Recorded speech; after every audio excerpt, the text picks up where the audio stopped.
Hello everyone. हम लोग करने वाले हैं डिस्कशन आज के आपके पेपर का, है ना, फिजिक्स पार्ट।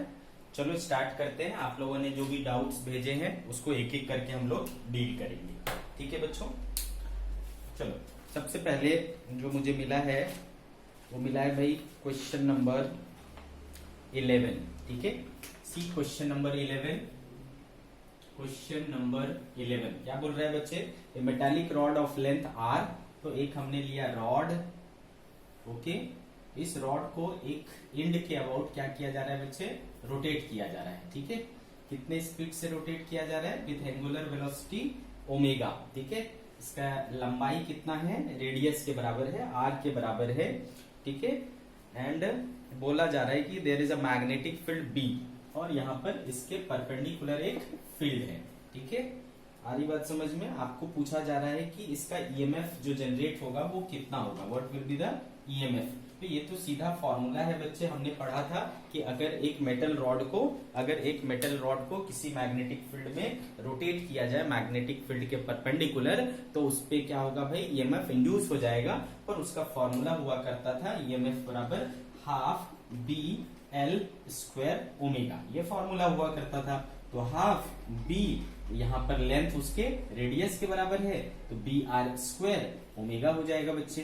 तो इतना इसमें ईएमएफ इंड्यूस होगा, जो कि आपका ऑप्शन नंबर हो रहा है क्या? Second option. ठीक है, तो इसका करेक्ट आंसर है बेटा second option, that is option number B. ठीक है, क्वेश्चन नंबर 11 हो गया बच्चे। नेक्स्ट आपने भेजा है क्वेश्चन नंबर 12। ठीक है, see question number 12। Question number 12 क्या बोल रहा है बच्चे कि ए मैग्नेटिक फील्ड गिवन है जो कि टाइम के साथ वेरी कर रहा है 2t + 4t का स्क्वायर। ठीक है बच्चे, is applied perpendicular to the plane of a circular wire of radius R. और ये फील्ड जो है इस वायर के परपेंडिकुलर है, और इस वायर का रेडियस कितना है बच्चे?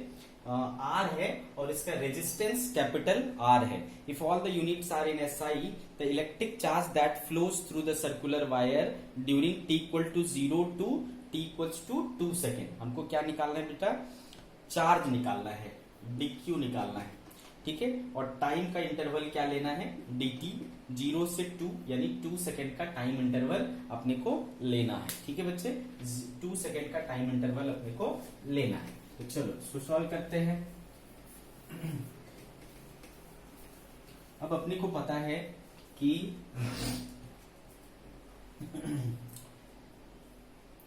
इसका फ्लक्स कितना हो जाएगा भाई? तो φ हमको पता है क्या होता है? B dot A। ठीक है बेटा, यानी B इंटू A। तो B कितना है भाई? तो 2t + 4t स्क्वायर है, और एरिया कितना हो जाएगा बच्चे? पाई आर स्क्वायर हो जाएगा। ये हो गया बेटा हमारे पास फाई। तो आपको पता है बेटा इसका ये करूंगा, डिफरेंशिएशन करूंगा d∅/dt, तो ये मुझे क्या दे देगा? ईएमएफ दे देगा। और ईएमएफ कितना होगा? मैं सिर्फ मैग्नीट्यूड की बात कर रहा हूं, इसलिए माइनस साइन नहीं लिया है हमने। तो पाई आर स्क्वायर, 2t का क्या हो जाएगा बेटा? 2, और 4t स्क्वायर का क्या हो जाएगा? 4 × 2 = 8t। तो इतना हो गया बेटा आपका क्या? ईएमएफ। आ रही बात समझ में? इतना क्या हो गया? ईएमएफ हो गया। अब आपको पता है बेटा कि ईएमएफ से आप क्या कर सकते हो? करंट निकाल सकते हो। करंट क्या होता है बेटा? E/R। ठीक है बच्चे, E/R। तो pi R square 2 + 8t by resistance, यहां से आपको करंट मिल गया। अब आपको पता है कि करंट क्या होता है बेटा? dq/dt होता है ना? करंट क्या होता है? dq/dt। तो देयरफॉर dq = क्या हो जाएगा बच्चे? Pi R square by R 2 + 8t into dt। तो टोटल चार्ज निकालना होगा, तो आपको क्या करना पड़ेगा बच्चे? इंटीग्रेट करना पड़ेगा। कहां से कहां तक बोला? 0 से 2 सेकेंड तक। तो 0 से 2 सेकेंड तक इसको इंटीग्रेट कर लो, तो ये हो जाएगा आपका Q total.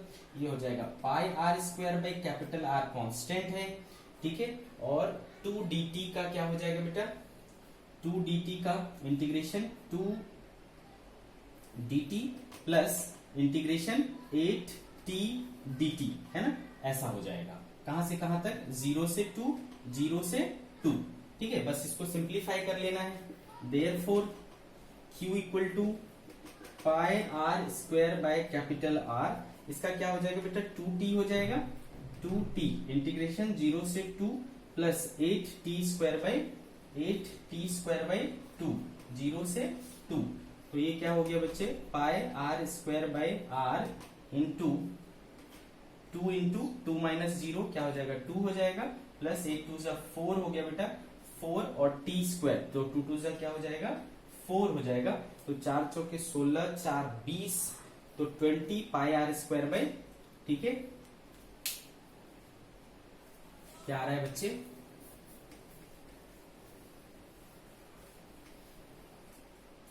therefore q equals to pi r² by r into 20, that is 20 pi r² by r, q equals to, आ रही बात समझ में बच्चे, q equals to कितना हो गया 20 pi r² by r, ठीक है। इसको ये हुआ बच्चे आपका कौन सा ऑप्शन मैच कर रहा है, सेकेंड ऑप्शन, ठीक है, 20 pi r² by r, ये देखो हमने निकाला q की वैल्यू। अच्छा याद करो, आ रही बात समझ में, क्लियर है। इसके लिए हमने एक सीधा फॉर्मूला भी यूज किया था बेटा, है ना। इसके लिए अपन क्या कर सकते हैं, एक डायरेक्टली फॉर्मूला भी यूज कर सकते हैं, क्योंकि आपको पता है E इक्वल टू क्या होता है, d∅/r होता है, ठीक है। इसका ये मैंने आपको बेसिक मेथड बताया, आप चाहो तो इसको सिंपल फॉर्म में भी कर सकते हो। EMF बराबर क्या होता है बेटा, d∅/r होता है, d∅/dt होता है, E इक्वल्स टू करूंगा तो बेटा क्या हो जाएगा, E/r, that is d∅/r dt हो जाएगा। और I बराबर क्या होता है बेटा, dq/dt, ठीक है। तो dq/dt बराबर क्या हो जाएगा, d∅/r dt cancel, therefore dq बराबर क्या हो गया, देखो d∅/r, ठीक है, क्या हो गया देखो d∅/r। यानी आप चाहो तो इसको कैसे निकाल सकते हो, सीधा आप change in flux by resistance भी कर सकते हो, ठीक है। We can use this formula directly, ठीक है, यहाँ वहां पर हमने किया भी था, तो आप चाहो तो शॉर्टकट में बनाने के लिए इसको डायरेक्टली यूज कर सकते हो। कैसे करेंगे बेटा, क्योंकि आपके पास क्या था, फाई इक्वल टू क्या आया था बच्चे, phi equals to B into A आया था, है ना। और एरिया कितना था बच्चे, पाई r², और बी कितना था आपके पास, बी था I think 2t into 2t plus 4t², है ना, 2t प्लस 4t², तो ये आ गया देखो फाई। तो बेटा फाई आपको इनिशियली कहां पर, 0 सेकेंड पर, तो 0 सेकेंड पर देखो क्या हो जाता है, पाई r², 2 का 0, ये पूरा का पूरा क्या हो जाएगा बेटा, 0 हो जाएगा। तो देखो इनिशियली आपका फाई क्या था, 0, फाइनली एट 2 सेकेंड क्या हो जाएगा बेटा, पाई r², 2 इंटू 2 प्लस 4 इंटू 2 2 4, तो देखो 4 चौके 16, 4 20, 20 पाई r², ठीक है। तो देखो ये फाई फाइनल हुआ और ये फाई इनिशियल हुआ, तो डेल फाई कैसे निकालोगे बेटा, phi final minus phi initial, यानी this minus this, that is 20 pi r²/r, ठीक है। तो ये आपको देखो डायरेक्टली आंसर मिलेगा। ओके बच्चे, तो ये दोनों चीज है ना, बेसिक से ऐसे करोगे, फास्ट में करना है तो ऐसे करेंगे। ओके बच्चे, चलो इसके बाद है आपके पास क्वेश्चन नंबर 13।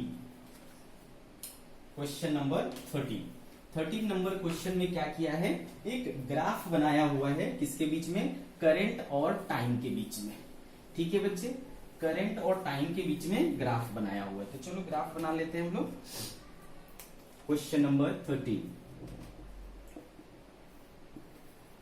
इधर लिया है हमने I, इधर लिया है T, ग्राफ कुछ इस तरीके से बन रहा है, ठीक है। ये है 4, ये है 0.1। हमको क्या चाहिए भाई, the magnitude of change in flux, del phi चाहिए।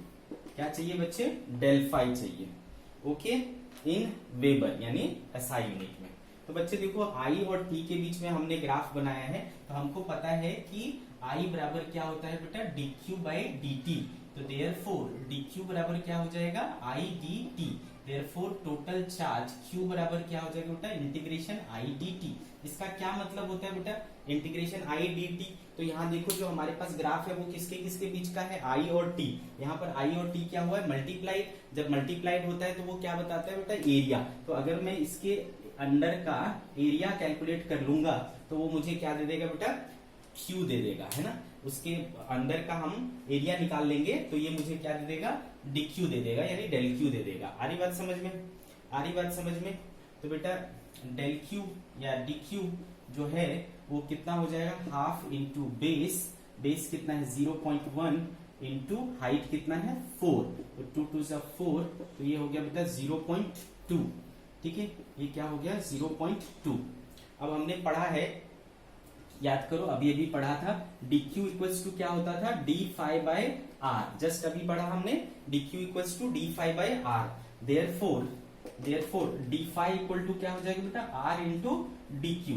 तो रेजिस्टेंस आपके पास कितना गिवन है 10 ओम, तो रेजिस्टेंस 10 ओम हो गया और डी क्यू कितना आया 0.2, ठीक है, रेजिस्टेंस कितना आया डी क्यू कितना आया 0.2, तो ये और ये कैंसिल हो गया तो बचा कितना बेटा 2 वेबर। तो क्या होना चाहिए, ऑप्शन नंबर बी। अंडरस्टूड, क्या आना चाहिए, ऑप्शन नंबर बी। ओके बच्चे, ठीक है, चलो आगे बढ़ते हैं। इसके बाद है question number 15। Question number 15, question number 15 basically आपके डीसी पांडे की बुक में है ना बच्चे। चलो देखते हैं क्वेश्चन नंबर 15। ओके, तो भाई क्वेश्चन नंबर 15 कह रहा है कि एक क्रॉस फील्ड है, यहां पर क्रॉस फील्ड है और इसमें इस तरीके का, ओके, इस तरीके का कुछ बना हुआ है,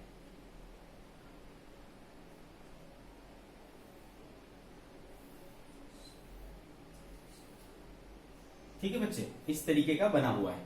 फील्ड कैसा है, हर जगह पे क्रॉस है ना, क्रॉस फील्ड है, हर जगह पे क्रॉस फील्ड है।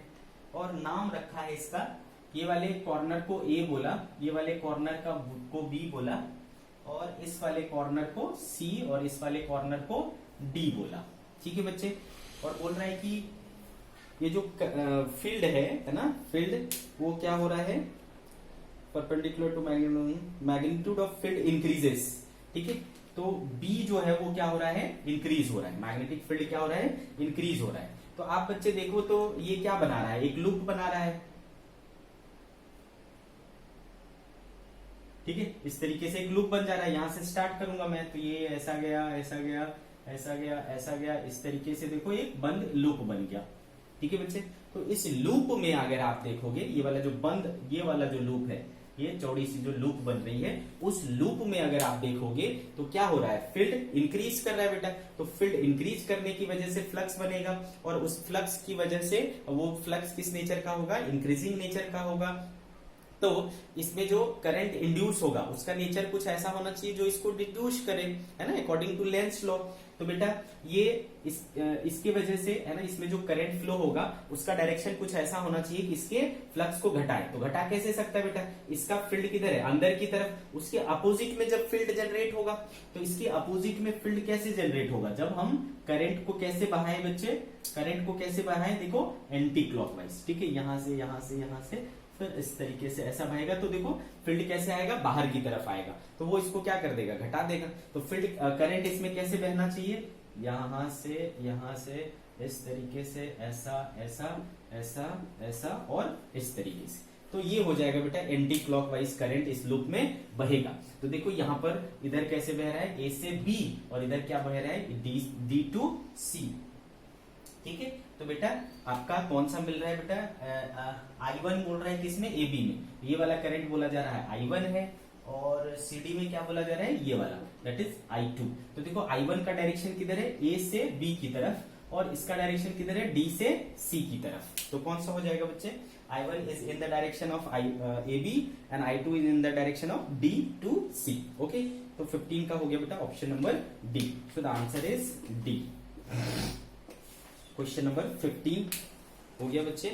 क्वेश्चन नंबर 17, क्वेश्चन नंबर 17 भी बच्चे आपका डीसी पांडे का है, आपको बनना चाहिए ये, है ना, सॉल्व क्वेश्चन आप लोग क्यों नहीं बनाते हो, हमें समझ नहीं आता। तो इसमें क्या हो रहा है,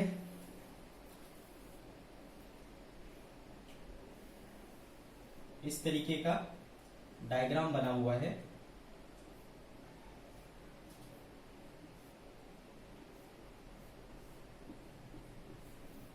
ठीक है, यहाँ पर स्विच है। तो आपके फोटो को देख करके ऐसा लग रहा है ना, ये वाला पार्ट क्या है, बाहर है, this part is outside and this part is inside, ठीक है। और ये इस तरीके से गया, फिर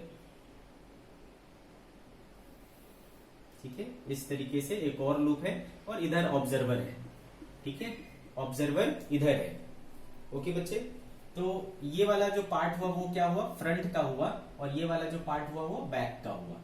सिमिलरली इसका ये वाला पार्ट क्या है, फ्रंट है, और ये वाला पार्ट क्या है, बैक है। आ रही बात समझ में, ये वाला पार्ट क्या है, बैक है। तो जैसे ही आप स्विच को ऑन करोगे बच्चे, स्विच को ऑन करोगे तो इसमें करंट क्या होगा, इंक्रीज होगा। आ रही बात समझ में, जो प्राइमरी कॉइल है, पी कॉइल है, उसमें करंट क्या होगा, इंक्रीज होगा। तो इसमें करंट इंक्रीज होने से इसमें फ्लक्स क्या होगा बच्चे, इंक्रीज होगा। तो फ्लक्स इंक्रीज होगा। अच्छा, इसमें जो करंट बह रहा है तो वो देखो इधर पॉजिटिव टर्मिनल से चलेगा, पॉजिटिव टर्मिनल से चलेगा तो इधर पीछे से जाएगा और इधर सामने से आएगा, ठीक है। तो देखो इसमें कैसा करंट बह रहा है बेटा, ठीक है, इस तरीके से करंट बह रहा है, इधर नीचे पीछे साइड से अंदर जा रहा है और सामने साइड से बाहर आ रहा है, ठीक है। तो इसकी वजह से जो फील्ड का डायरेक्शन होगा इस तरफ होगा, फील्ड का डायरेक्शन इस तरफ होगा। और वो किस नेचर का होगा बेटा, चूंकि करंट इंक्रीज कर रहा है, स्विच ऑन करोगे तो पहले 0 था, वो मैक्सिमम तक 0 से मैक्स तक बढ़ेगा। आ रही बात समझ में, तो करंट इंक्रीजिंग नेचर का है, तो फील्ड भी क्या है भाई, इंक्रीजिंग नेचर का है। तो आपको क्या करना पड़ेगा, इसको ऐसा फील्ड जनरेट करना चाहिए जो उसको घटाए। तो घटाने के लिए क्या करना पड़ेगा बेटा, इसका फील्ड अपोजिट में आए, इसका फील्ड अपोजिट में आए तो इसमें करंट कैसे बहना चाहिए, इस तरीके से। आ रही बात समझ में, इस तरीके से करंट बहना चाहिए। तो इसका मतलब फ्रंट से जाएगा और इधर से इस तरीके से हो जाएगा। अब इधर से अगर आप इस चीज को देखोगे, इधर से इस चीज को देखोगे तो करंट कैसे बह रहा है बेटा, लाइक दिस, ठीक है। तो ये कौन सा डायरेक्शन होता है, साउथ, सॉरी क्लॉकवाइज, ठीक है, ये क्या हो गया, क्लॉकवाइज। तो ये क्या महसूस करेगा, क्लॉकवाइज। तो फर्स्ट कंडीशन में जो है वो होगा क्लॉकवाइज। फिर दूसरी कंडीशन में आपने क्या किया भाई, स्विच को बंद कर दिया, स्विच को खोल दिया, स्विच ओपन कर दोगे, स्विच ओपन कर दोगे तो करंट अब क्या होगा बेटा, डिक्रीज होगा। अब ये डिक्रीजिंग नेचर का करंट बन जाएगा। करंट डिक्रीजिंग नेचर का बन जाएगा तो फील्ड भी क्या हो जाएगा बेटा, डिक्रीजिंग नेचर का हो जाएगा। फील्ड डिक्रीजिंग नेचर का हो जाएगा तो ये क्या चाहेगा, उसको सपोर्ट करना। उसको सपोर्ट करने के लिए इसका भी फील्ड किधर बनना चाहिए, इस तरफ बनना चाहिए। तो अब जो है करंट वो कैसा बहेगा, इस तरीके से, इस तरीके से बहेगा, मतलब इसका अपोजिट हो जाएगा। तो इसको क्या दिखेगा बेटा, एंटी क्लॉकवाइज, है ना। This time it will look like anticlockwise. तो first it was clockwise, then it become anticlockwise. So the option is option number A, ठीक है बच्चे। तो इसका आंसर क्या हो जाएगा, ए हो जाएगा। कंसेप्चुअल क्वेश्चन है, ठीक है। 17 के बाद है हमारे पास question number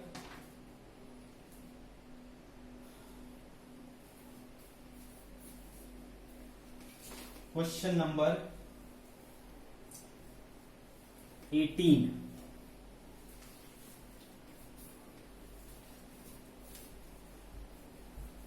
C question number 18।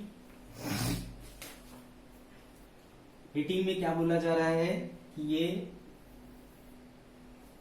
इसकी ये स्क्वायर शेप है, लेंथ एल है, फील्ड क्रॉस है, बट फील्ड क्या है, वेरिइंग नेचर का है, B naught sine omega t से, ठीक है बेटा।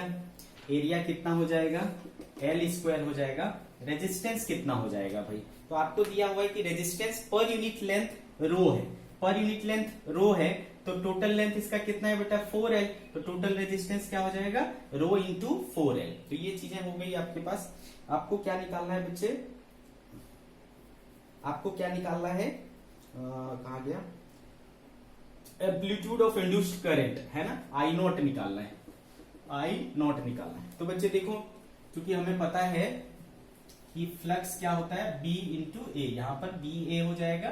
तो B अपने पास है B naught sine omega t, और उसका एरिया कितना हो जाएगा बेटा, स्क्वायर का area, that is L square. So B naught L square sine omega t, this is phi. और जब इसको डिफरेंशिएट करेंगे d phi by D t, तो ये हमें दे देगा ईएमएफ, जो हो जाएगा बेटा B naught L square omega cos omega t. EMF पता चल गया बेटा, ईएमएफ पता चल गया तो आपको पता है करंट जो है ईएमएफ अपॉन रेजिस्टेंस होता है। तो B naught omega L square cos omega T by resistance कितना है आपके पास 4 रो एल, एक एल कट जाएगा बेटा, तो बचा क्या B naught omega L by 4 rho cos omega t, this is current. ठीक है, हमको लेकिन इसका मैक्सिमम वैल्यू चाहिए, आई नॉट चाहिए, तो उसके लिए इसको क्या बनाना पड़ेगा 1, तो बचेगा क्या देखो B naught omega L by 4 rho. So the answer is B naught omega L by 4 rho, option number B. ठीक है, तो आंसर इज बी। 18 के बाद क्वेश्चन नंबर 19।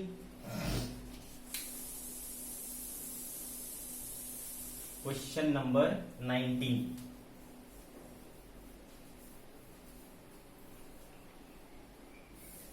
ठीक है, चलो क्वेश्चन नंबर 19 देखते हैं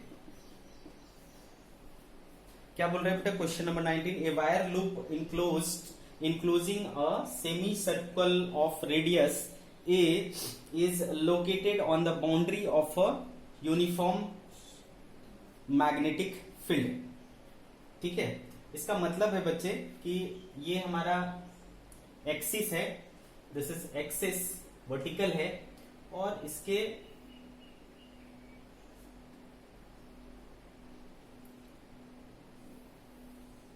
ठीक है इसके परपेंडिकुलर में आपको इसके ये हॉरिजॉन्टल वर्टिकल प्लेन पर है, वर्टिकल एक्सिस है, और हॉरिजॉन्टल प्लेन पर ये हमारा एक वायर लूप है जिसका रेडियस कितना है बच्चे ए है, और इसको क्या किया जा रहा है घुमाया जा रहा है, इस एक्सिस के अबाउट घुमाया जा रहा है, किस स्पीड से ओमेगा स्पीड से घुमाया जा रहा है, ओमेगा एंगुलर स्पीड के पास साथ घुमाया जा रहा है। तो ये जो है ना मतलब एक बाउंड्री है इस तरीके का, आपको समझना है तो ऐसे समझो। ठीक है, इसको आप आधा मान लो, ठीक है, इसको हाफ मान लेना है। तो ये हो गया बेटा आपके पास, ये एक्सिस हो गया, ठीक है, लाइक दिस, ठीक है, ये एक्सिस हो गया। तो ये जो मैंने फिंगर रखा है ना, ये फिंगर, ठीक है, उसको आप बाउंड्री मान लो कि बाउंड्री के इस तरफ फील्ड नहीं है और उस तरफ फील्ड है।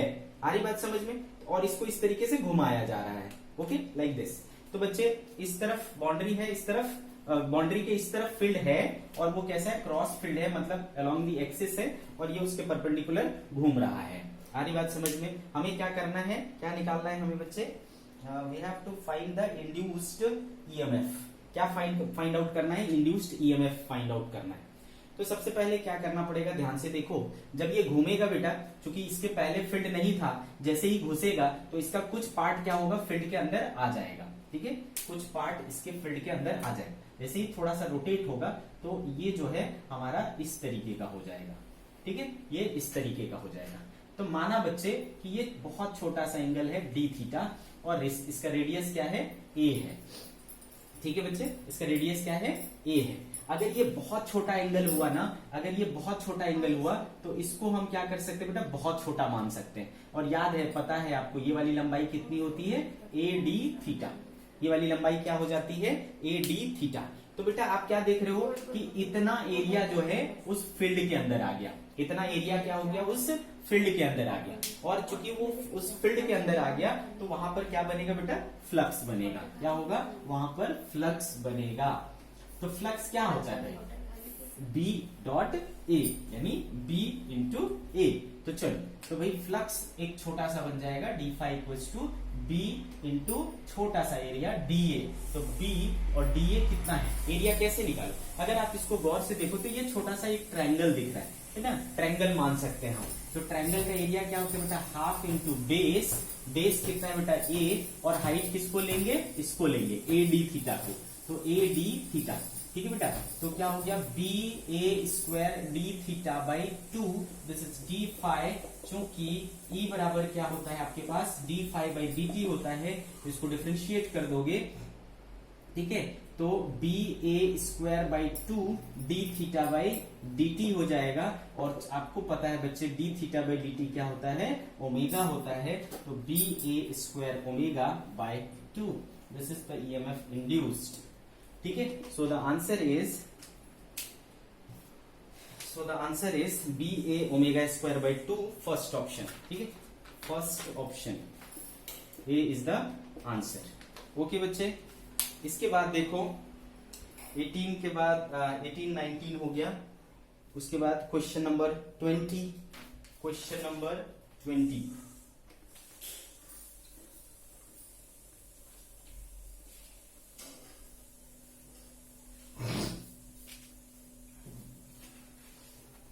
Question number 20।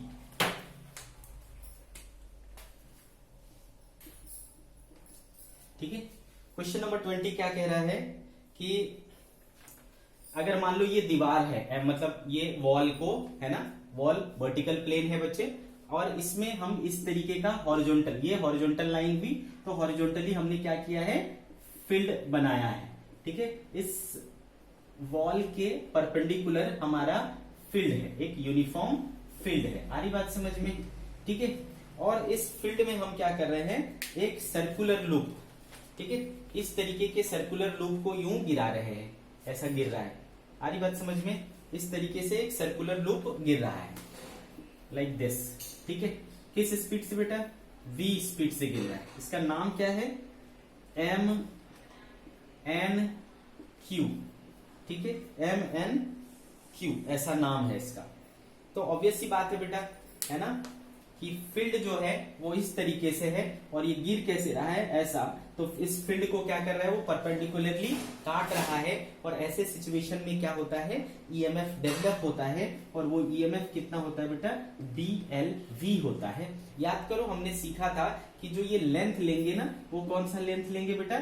Straight line distance लेंगे between initial and final position, दोनों इंड्स के बीच में। तो बेटा ये दोनों इंड्स के बीच में, क्योंकि इसका रेडियस क्या लिया हुआ है, r लिया हुआ है, तो ये दूरी क्या हो जाएगा बेटा? 2r हो जाएगा। तो अपने को इफेक्टिव लेंथ जो लेना है वो 2r लेना है, तो b into 2r into v, तो 2BRV ये हो जाएगा ईएमएफ इंड्यूस्ड।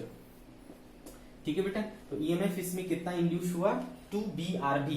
अब बात पता करते हैं इसका डायरेक्शन, है ना। डायरेक्शन के लिए हमने क्या बोला था बेटा? Right hand palm rule use क्या करेंगे?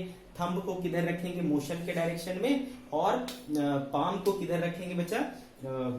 देखो, और ये जो ये 4 फिंगर्स है, उसका डायरेक्शन किधर होगा? फील्ड की तरफ। तो फील्ड देखो अंदर की तरफ है, और मोशन किधर हो रहा है? नीचे की तरफ।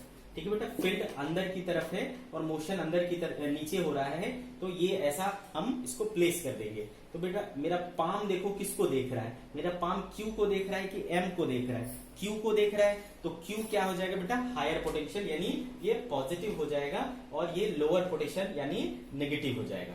तो मैग्नीट्यूड इतना होगा, और कौन हायर पोटेंशियल पर होगा? तो क्यू हायर पोटेंशियल पर होगा। So the answer should be option number D, option number D. ठीक है बच्चे, तो ये हो गया हमारी question number 20। Now question number 21, question number 21, question number 21। See क्या बोल रहे हैं बच्चे? The magnetic flux through a stationary loop with resistance R varies during interval of time capital T as phi equals to AT। देखो आपको phi दिया हुआ है बेटा, AT into T minus T। ठीक है, phi दे दिया। The heat generated during this time neglecting the inductance of loop will be। ठीक है, हमको क्या निकालना है? हीट निकालना है। ठीक है, क्या निकालना है? हीट निकालना है। तो चलो बच्चे हीट निकालते हैं। रेजिस्टेंस इसका कितना है? R है, रेजिस्टेंस इज R। ठीक है बच्चे, तो क्या करें हम?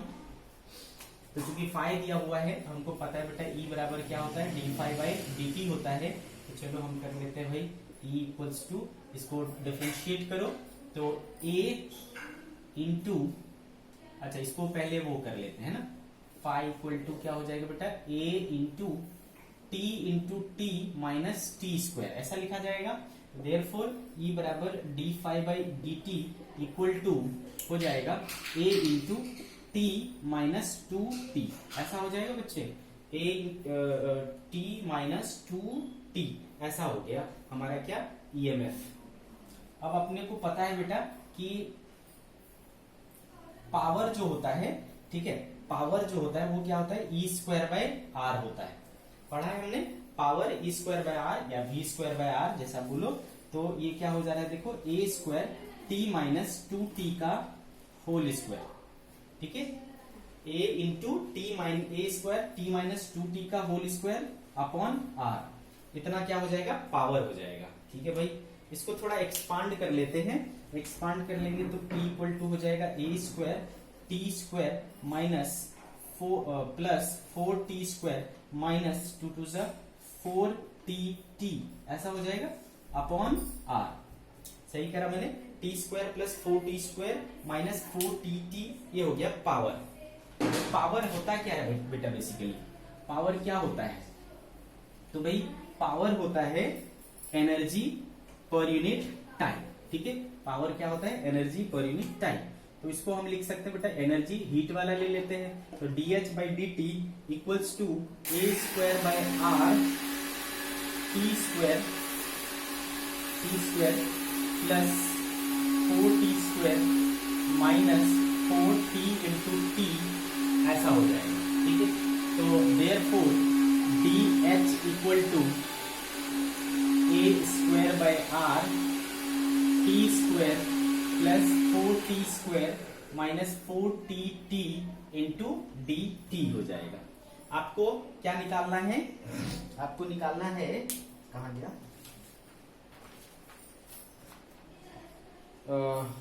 The heat generated during this time, interval of time कितना है बेटा, t।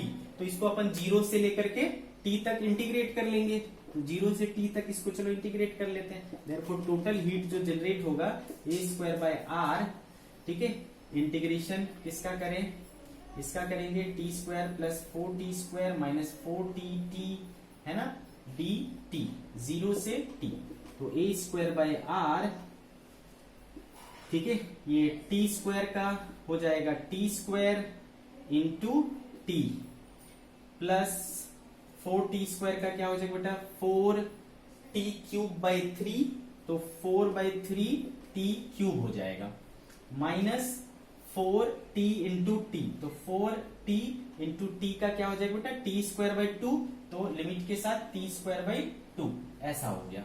ठीक है बच्चे, तो ये आया देखो A square by R T cube plus 4t cube by 3 minus 4t cube by 2, ठीक है, 4t क्यूब बाई 2, इस तरीके से आया है। इसको और सिंप्लीफाई करना पड़ेगा अपने को,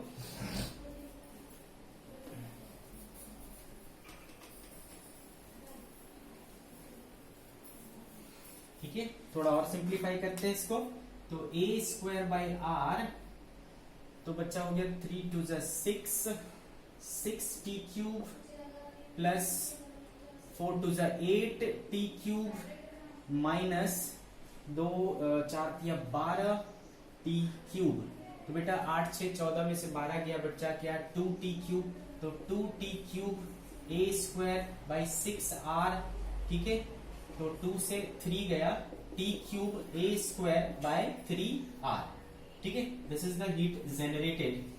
ऑप्शन कौन सा मैच हो रहा है बच्चे हमारा, A square T cube by 3r, first option, ठीक है, option number A, so the answer is A. ठीक है बच्चे, answer is A. Understood all of you?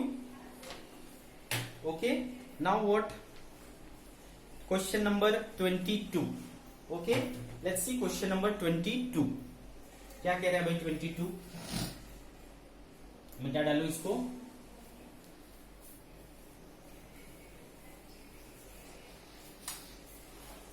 Question number 22,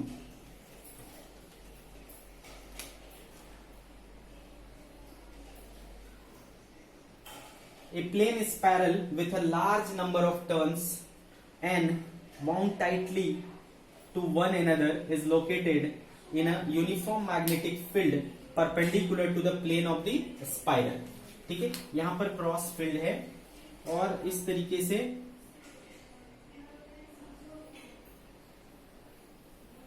एक के ऊपर एक के ऊपर एक, है ना, इस तरीके से एक ये स्पाइरल बाइंडिंग की हुई है, और यहां पर जो फील्ड है वो टाइम वेरिंग है, B naught sine omega t, B naught sine omega t का।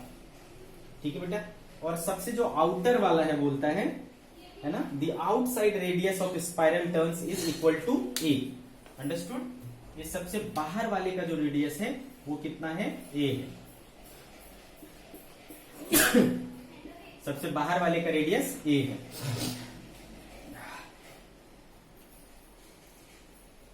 एम्पलीट्यूड ऑफ इंड्यूस्ड ईएमएफ निकालना है, यानी ई नॉट निकालना है। ओके बच्चे, ई नॉट निकालना है। चलो स्टार्ट करते हैं इसको।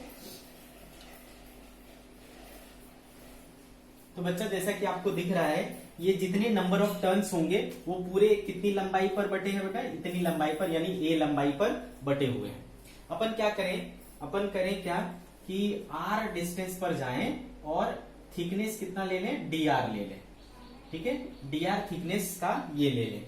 तो बताओ बच्चे, इस डी आर थिकनेस में कितने नंबर ऑफ टर्न्स आएंगे इतने रीजन में। ठीक है, ये इतने रीजन में कितने नंबर ऑफ टर्न्स आएंगे, अगर हम ये निकाल लें, ठीक है, तो हमारा काफी हद तक काम हो जाएगा। तो चूंकि आपको पता है, ठीक है, number of turns per unit length अगर निकालना हो तो ये कितना हो जाएगा, टोटल नंबर ऑफ टर्न्स क्या बोल रखा है, एन है, और लंबाई देखो टोटल कितनी है, ए है। तो number of turns per unit length आ गया ये चीज। तो therefore dn by dl equal to आ गया n by A. Therefore dn equal to क्या हो जाएगा बेटा, n by A D L हो जाएगा। ठीक है, मतलब उस एलिमेंट में कितने नंबर ऑफ टर्न्स आएंगे ये हमें पता चल जाएगा, है ना। इस एलिमेंट में कितने नंबर ऑफ टर्न्स आएंगे ये हमें पता चल गया। ठीक है, dn इक्वल टू, ठीक है, क्योंकि हमने ये लंबाई कितनी ली है, dr ली है, तो वहां पर क्या हो जाएगा बेटा, n by A D are हो जाएगा। ठीक है, ये पता चल गया। अब देखो, तो यहां पर इसका हम क्या कर सकते हैं, एरिया निकाल सकते हैं इसका। ठीक है, इसका हम लोग एरिया, ये एक लूप बन गया और इसका हमारा एरिया हो जाएगा बेटा, एरिया हो गया पाई आर स्क्वायर। ठीक है, कितना हो गया एरिया, पाई आर स्क्वायर। क्योंकि आपको पता है बेटा फाई इक्वल्स टू क्या होता है, फाई इक्वल्स टू क्या होता है, एन बी ए। तो एन कितना हो गया, डी एन, बी कितना है, B naught sine omega t, दिख रहा है ना आपको, बी कितना है, B naught sine omega t, और एरिया हमारे पास कितना है, पाई आर स्क्वायर। ठीक है बच्चे, पाई आर स्क्वायर। तो क्या हो जाएगा देखो, डीएन के बदले हम क्या पुट कर सकते हैं, दिस मच। ठीक है, तो डीएन के बदले N by A D R, N by A D R, B naught sine omega T pi R square, ऐसा हो जाएगा। तो बेटा आपको N B naught sine omega T by A, ये सारी चीजें कांस्टेंट दिख रहा है, पाई को भी कांस्टेंट ले लो, आर स्क्वायर और डी आर। ठीक है, ये हो गया हमारा फाई। ठीक है, आ रही बात समझ में, आर स्क्वायर डी आर। अपने को क्या चाहिए, ईएमएफ चाहिए। तो pi N B naught sine omega T by A R square D R. तो ये चीज जो हमें देगा बेटा वो क्या देगा, टोटल स्मॉल फ्लक्स देगा, है ना। एक लिमिटेड रीजन में जो फ्लक्स होगा वो चीज हमें मिलेगा। D phi equals to phi n B naught sine omega t r square D r. हमें चाहिए क्या बच्चे, the amplitude of induced EMF. ठीक है, तो पहले हम टोटल फ्लक्स निकाल लें। ठीक है, पहले हम टोटल फ्लक्स निकाल लेते हैं। तो टोटल फ्लक्स हमारा हो जाएगा बच्चे, इसको इंटीग्रेट करना पड़ेगा। इंटीग्रेट करो, कहां से कहां तक करोगे, 0 से लेकर के ए तक। तो क्या हो जाएगा, pi N B naught by A sine omega T, इस समय कांस्टेंट रहेगा, आर के रिस्पेक्ट में कर रहे हैं, तो ये क्या हो जाएगा बेटा इसका, r cube by 3, that is a cube by 3। समझा ना, आर क्यूब बाई 3, लिमिट रखूंगा 0 टू ए, तो क्या हो जाएगा ए क्यूब बाई 3। तो ए से ये क्या हो जाएगा बेटा, स्क्वायर हो जाएगा। तो pi A square, pi A square by 3, और एन को भी इधर ले लेता हूं, D naught sine omega T. ये हो गया बेटा टोटल फ्लक्स। ये चीज क्या हो गया आपका, टोटल फ्लक्स। अब आपको पता है ईएमएफ निकालने के लिए क्या करना पड़ेगा, इसको एक बार डिफरेंशिएट करना पड़ेगा, है ना, इसको टाइम के साथ एक बार डिफरेंशिएट करना पड़ेगा। तो चलो टाइम के साथ डिफरेंशिएट करते हैं, तो फिर मिल जाएगा मुझे EMF equals to d phi by D t, that is n constant, pi constant, a square b naught by 3 constant हो गया। साइन का डिफरेंशिएशन क्या हो जाएगा बेटा, ओमेगा कॉस ओमेगा t। ठीक है बच्चे, अब इसमें मुझे मैक्सिमम वैल्यू चाहिए, तो इसकी वैल्यू क्या रखनी पड़ेगी, 1 रखनी पड़ेगी, और ये बाकी जो बचा वो क्या होगा, E not. So E not is n pi a square b naught omega by 3। ठीक है, देखो कौन सा ऑप्शन मैच कर रहा है, n pi a square b naught omega by 3।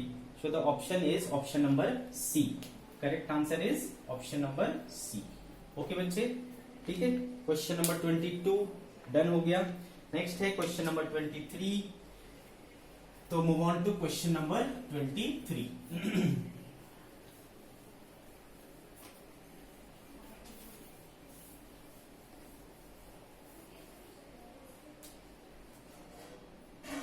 Question number 23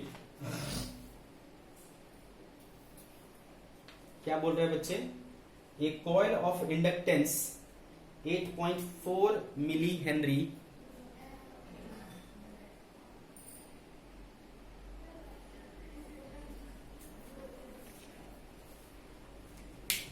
question number 23, a coil of inductance